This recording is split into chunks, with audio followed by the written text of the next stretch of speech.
ये तैयार करना और समावेशिता को बढ़ावा देना, मेंबर्स का समितियों को भी बढ़ाना और समितियों के मेंबर्स को भी बढ़ाना, नए उभरते हुए क्षेत्रों में कोऑपरेटिव का प्रवेश कराकर कई सारे क्षेत्रों में कोऑपरेटिव की भावना के साथ काम करने की नई शुरुआत करना। हेल्थ में थोड़ा बहुत काम हो रहा था मगर अब ज्यादा काम होगा।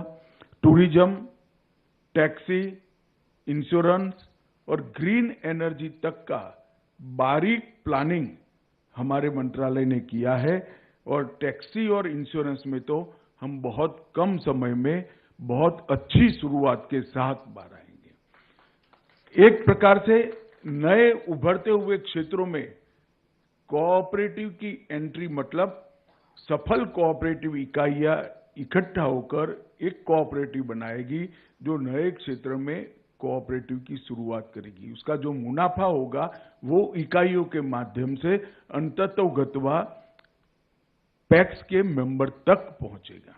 इस प्रकार की एक बड़ी इकोसिस्टम तैयार करना और भविष्य की पीढ़ी के लिए भी कोऑपरेटिव एक बहुत अच्छा जरिया है देश के विकास का, ऐसी श्रद्धा खड़ी करना। अभी कहा कि कोऑपरेटिव को अब सम्मान मिला है। मैं आज आप सबके सामने हूं तब भी मैं कहना चाहता हूं कि सम्मान उसी को मिलता है जो सहायता नहीं मांगता है। कोई इकाई ऐसी न हो जिसको सहायता की जरूरत हो। सेक्टर को सहायता करने के लिए नरेंद्र मोदी जी की सरकार तैयार है, 24 घंटे तैयार है, मगर इकाइयों ने अपने आप को मजबूत करना पड़ेगा। मैं आगे बात करूंगा जब अर्बन डेवलपमेंट, अर्बन कोऑपरेटिव बैंकों की बात आएगी तब।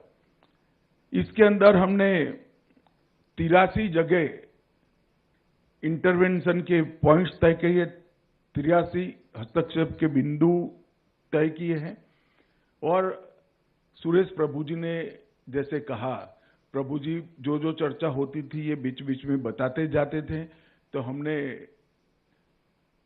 पॉलिसी आने का राह नहीं देखा। 83 बिंदुओं में से 58 बिंदुओं पर काम हो चुका है और 3 पॉइंट हमारे पूरे भी हो चुके। कार्य प्रगति पर है 58 का, 3 बिंदु पूरे हो चुके हैं, 2 बिंदु ऐसे हैं जो निरंतर चलने वाले हैं, मतलब सातत्यपूर्ण तरीके से चलाने पड़ेगा और 22 बिंदु पर अब नई शुरुआत होगी। तो ऐसे 83 बिंदुओं पर हमने ऑलरेडी काम शुरू कर दिया है। और मित्रों, सहकारी नीति जो है इससे होगा क्या? निश्चित रूप से इस नीति को बारीकी से सभी राज्य जब इंप्लीमेंट करेंगे